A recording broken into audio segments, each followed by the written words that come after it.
के तपाईले थाहा छ एमएस वर्डमा तपाईले बनाउनु भएको डकुमेन्टमा पासवर्ड लगाउन सकिन्छ नि। पासवर्ड मात्र होइन नि, त्यो चेन्ज नगर्न सकिने पनि बनाउन सकिन्छ नि।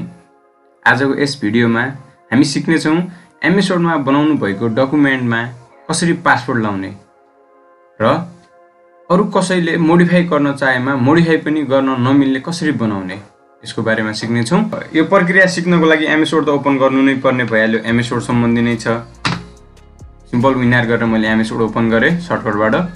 मेरो 2007 को भर्जन रहेको छ साथीहरु। मेरो पीसी को र्याम प्रब्लमले गर्दा मैले 2007 को भर्जनलाई हजुरहरुसँग नयाँ भर्जन छ भने पनि प्रोसेस सेम नै रहेको छ।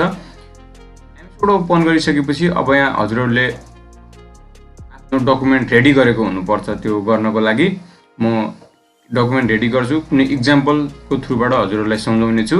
तपाईले आफ्नो पर्सनल डकुमेन्ट अथवा पर्सनल कुनै इन्फर्मेसन हुन्छ जो कसैलाई नदेखाउन मिल्ने त्यो कुराहरुमा यो राख्न एकदमै जरुरी छ, पासवर्ड राख्न जरुरी छ। म डकुमेन्ट तयार गर्छु त्यसको लागि। यो डकुमेन्ट मेरो हो र मैले यो पीसी मा सेभ गरे। पीसी अरु कसैले चलाउँदा यो डकुमेन्ट ओपन गर्न चाह्यो भने त्यसमा पासवर्ड माग्छ।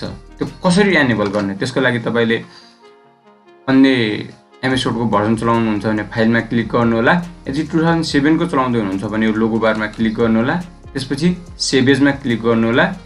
यो सेभमा क्लिक नगर्नु होला, सेभ एजमा क्लिक गर्नु होला। सेभ एजमा क्लिक गरिसकेपछि अब यहाँ तपाईले चुज गर्नुपर्ने हुन्छ कहाँ राख्ने यो डकुमेन्टलाई, तपाईले कहाँ सेभ गर्ने। म सजिलोको लागि डेस्कटपमै सेभ गरे। अनि यहाँ टुल्स भन्ने अप्सन दिएको छ, यहाँनेरको यसमा क्लिक गर्नु होला। अनि जनरल अप्सन भनेको हुन्छ, जनरल अप्सनमा क्लिक गर्नु होला। जनरल अप्सनमा क्लिक गरिसकेपछि file encryption option for this document भनेको छ। पासवर्ड टु ओपन, ओपनको लागि पासवर्ड कुनै एउटा पासवर्ड टाइप गर्नु होला। मैले पासवर्ड टाइप गरे। File sharing option for this document भनेको छ। यदि यो डकुमेन्ट कसैले ओपन गरेर मोडिफाई गर्न चाह्यो भने मैले पनि यो डकुमेन्टलाई ओपन गरेर मोडिफाई गर्न चाहेमा नि पासवर्ड टाइप गर्नुपर्ने हुन्छ। त्यसको लागि पासवर्ड राख्न चाहनुहुन्छ भने पनि कुनै एउटा टाइप गर्नु होला पासवर्डको लागि। अब ओके मा क्लिक गर्नुस्। फेरि रिएन्टर पासवर्ड टु ओपन भनेको छ। तपाईले ओपन गर्नको लागि राख्नु भएको पासवर्डलाई रिएन्टर गर्नु होला। फेरि ओके मा क्लिक गर्नुस्। फेरि रिएन्टर पासवर्ड टु मोडिफाई भनेको छ। मोडिफाई गर्नको लागि तपाईले राख्नु भएको पासवर्डलाई टाइप गर्नु होला।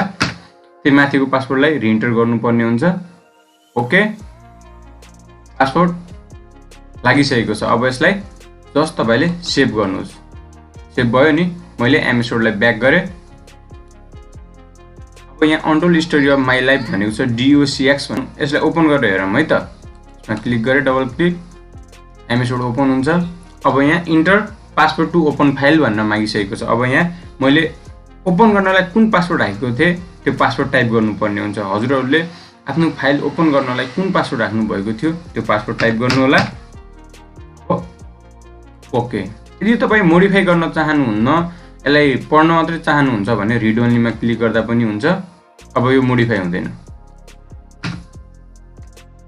यसरी यहाँ लेख्न त मिल्यो तर यसलाई सेभ गर्न सकिदैन साथीहरु। यसरी हजुरहरूले आफ्नो डकुमेन्टमा कसरी पासवर्ड राख्न सक्नुहुन्छ। आजको भिडियो यति नै थियो। हजुरहरूलाई मन परेमा तल रहेको लाइक बटनलाई प्रेस गरिदिनु होला। यदि हाम्रो च्यानलमा नयाँ हुनुहुन्छ भने सब्स्क्राइब सँगै बेल आइकन अलमा राखिदिनु होला। यो भिडियो हजुरहरूलाई इन्फर्मेटिभ लाग्यो भने हाम्रो भिडियोलाई शेयर गर्न सक्नुहुन्छ। Thank you for watching.